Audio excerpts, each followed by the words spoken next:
Hello दोस्तों, नमस्कार। एक बार फिर से हम टारगेट विद विश्वजीत एजुकेशन का ऑनलाइन प्लेटफॉर्म में हम आपका स्वागत करते हैं।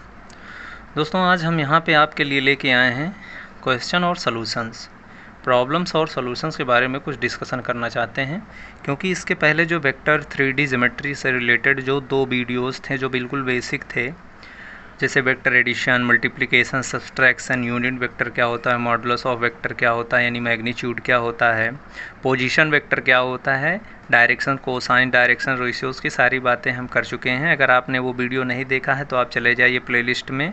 हमने प्लेलिस्ट का नाम 3D ज्योमेट्री के नाम से रखा है। आप जो है उन दोनों वीडियोज़ को वॉच कर लीजिए। शायद 3 वीडियोज़ हमने अपलोड कर चुके हैं, तो वहाँ पे आप जाके उसको विज़िट कर सकते हैं और देख सकते हैं। उसके बाद हम ये प्रॉब्लम्स और सॉल्यूशन के बारे में हम आज डिस्कशन करने वाले हैं, क्योंकि कुछ कॉन्सेप्ट के बाद कुछ सॉल्यूशन एप्लीकेशन होना बहुत आवश्यक होता है, नहीं तो आपका थियरी इनकम्प्लीट मानी जाती है और साथ ही साथ वो चीज़ें आपको क्लियर भी नहीं समझ में आती हैं कि चीज़ें हो क्या रहा है वाकई में। तो एग्जाम्पल और सॉल्यूशन के माध्यम से हम यहाँ पे ये जानकारी लेने का प्रयास करेंगे कि चीज़ें आपके व्यवहारिक जीवन में किस तरीके से घटित होती हैं और क्वेश्चन को कैसे डील किया जा सकता है, और ऐसे छोटे छोटे एग्जाम्पल्स के द्वारा ही हम बड़े बड़े एग्जाम्पल्स को डील करने का प्रयास करेंगे। तो आइए चलते हैं। और हाँ, अगर आप चैनल पर नए हो तो चैनल को सब्सक्राइब कर लीजिए, क्योंकि आपको इंटरमीडिएट की जितनी भी टॉपिक्स हैं और साथ ही साथ बीएससी से रिलेटेड जितने भी क्वेश्चन होते हैं मैथमेटिक्स के टॉपिक्स, हम 1 बाय 1 प्रोवाइड करते रहते हैं। तो आइए चलते हैं, क्वेश्चन और प्रॉब्लम्स को सॉल्व करते हैं। तो आइए देखिए, यहाँ पे पहला क्वेश्चन आपके पास है। देखिए, पहला क्वेश्चन आपके पास है, find the values of x, y and z so that the vectors vector a is equals to xi cap plus 2j cap plus zk cap and vector b is equals to 2i cap plus yj cap plus k cap are equal।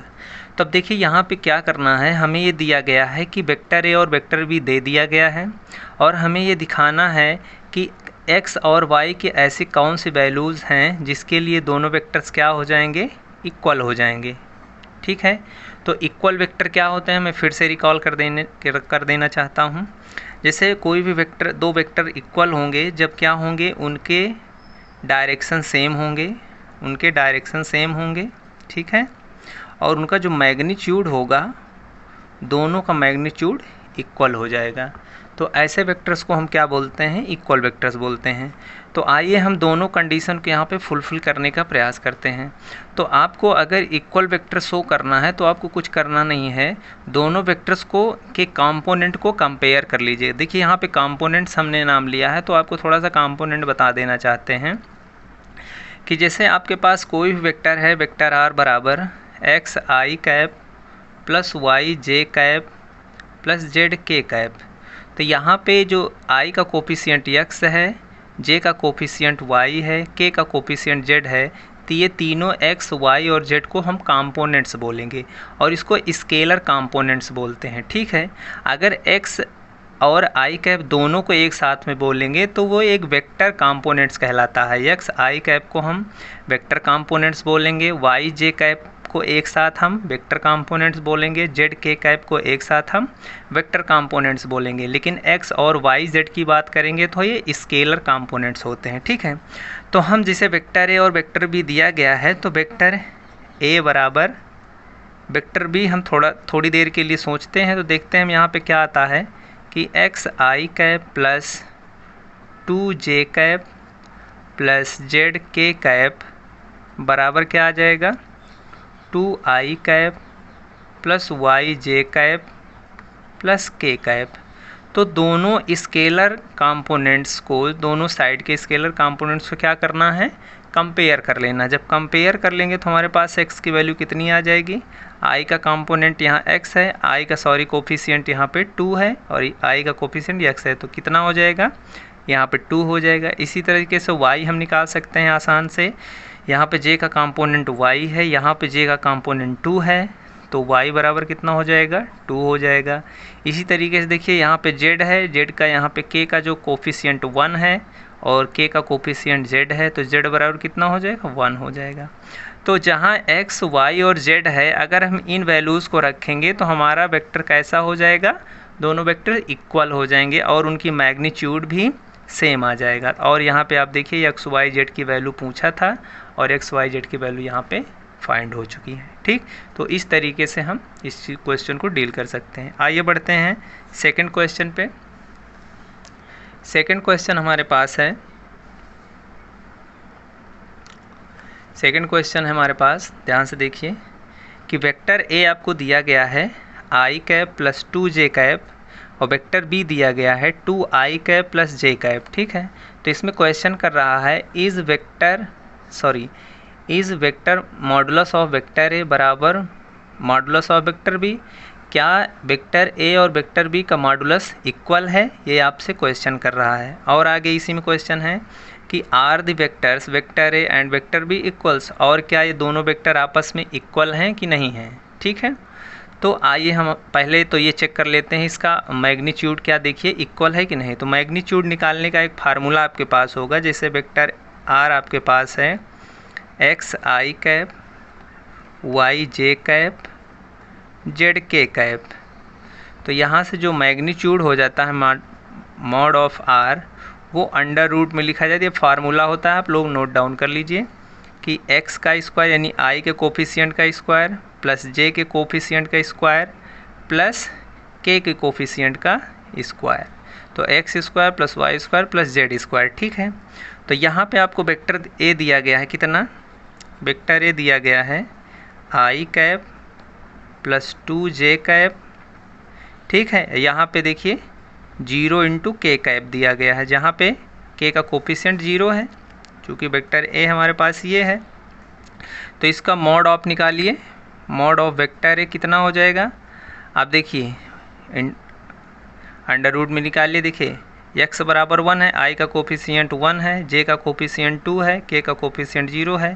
तो x square यानी 1 का square plus 2 का square plus 0 का square कितना हो जाएगा, 2 दूनी 4 1 यानी 5 आ जाएगा, अंडर रूट 5 आ जाएगा मॉडुलस ऑफ वेक्टर है। इसी तरीके से वेक्टर बी का मॉडुलस निकाल सकते हैं। बी हमारे पास क्या दिया गया है 2i cap plus j cap. ठीक है, तो यहाँ से क्या हो जाएगा 2i cap plus j cap. तो यहाँ से हमारे पास क्या हो जाएगा, अब देखिए यहाँ पे भी k का जो कोफिशिएंट है वो 0 दिया गया, अगर नहीं लिखा जाएगा तो उसका कोफिशिएंट 0 माना जाएगा। ठीक है, हमेशा तो ये दिमाग में रख लीजिएगा। तो vector B modulus of vector B हो जाएगा अंडर रूट 2 का स्क्वायर प्लस 1 का स्क्वायर प्लस 0 का स्क्वायर, ये भी कितना आ जाएगा अंडर रूट 5 आ जाएगा, चूँकि 2 दूनी 4 4 1 5 यानी अंडर रूट 5। अब मैग्नीट्यूड तो सेम आ गई, यहाँ पे देखिए मैग्नीट्यूड जो आपका क्वेश्चन दिया गया था कि क्या ये सेम होगा, तो ये हाँ वास्तव में आपका ये सेम हो जाएगा। ठीक है, लेकिन क्या ये जो है are the vectors vector A and vector equal हैं, ये अब आपसे पूछा गया है। तो क्या बताइए, वेक्टर ए आपके पास ये है, वेक्टर बी आपके पास, मैग्नीट्यूड तो सेम आ गई, लेकिन क्या ये जो है इसका डायरेक्शन सेम है। अब आपको यही बताना है कि इसका डायरेक्शन सेम है। अगर डायरेक्शन सेम हो जाएगा तब तो इक्वल हो जाएगा, अगर डायरेक्शन सेम नहीं होगा तो ये इक्वल नहीं हो पाएगा। तो जैसे यहाँ पे देख पा रहे हैं कि इसका डायरेक्शन सेम नहीं होगा। क्यों नहीं होगा, क्योंकि देखिए i का कोफिशिएंट कितना है 1 है, यहाँ पे पहले वेक्टर a को ध्यान से देखिए, i का जो कोफिशिएंट 1 है, और यहाँ पे वेक्टर b को देखिए i का कोफिशिएंट कितना है 2 है। ठीक, तो ये i कैप का जो कोफिशिएंट वेक्टर a का है 1 है और j कैप का कोफिशिएंट 2 है, तो 1 2 के इक्वल नहीं होता है। तो एक तो कंट्राडिक्शन यहाँ से मिल जाता है। दूसरा यहाँ से देखिए j का कोफिशिएंट वेक्टर a में 2 है और j का कोफिशिएंट वेक्टर b में 1 है, तो यहाँ पे भी वही गड़बड़ी आ रही है।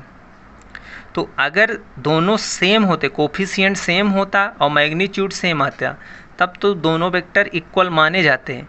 लेकिन यहाँ पे जो है कोफिशिएंट i और j कैप के दोनों वेक्टर्स में डिफरेंट आ रहे हैं, जो कि इक्वल नहीं है, इसलिए ये इनका डायरेक्शन सेम नहीं है। तो ये क्या हो जाएगा, ये डायरेक्शन सेम नहीं होंगे, इनकी डायरेक्शन अलग अलग होगी, इसलिए नॉट इक्वल्स वेक्टर होंगे, नॉट इक्वल। तो ये नॉट इक्वल्स में चले जाएंगे, तो ये दोनों वेक्टर इक्वल नहीं हैं। तो आई होप ये क्वेश्चन आपको समझ में आया होगा। आइए हम आगे बढ़ते हैं। अब क्वेश्चन नंबर है आपके पास नेक्स्ट तीसरा, find unit vectors of vector A 2i cap plus 3j cap plus k cap. अब इसका यूनिट वेक्टर्स निकालना है। तो यूनिट वेक्टर निकालने के लिए आपको मैंने फार्मूला बताया था कि वेक्टर यूनिट वेक्टर को a कैप से डिनोट करेंगे, थोड़ा सही से लिख देते हैं, a कैप से डिनोट करेंगे, क्या हो जाएगा, vector a upon magnitude of vector a।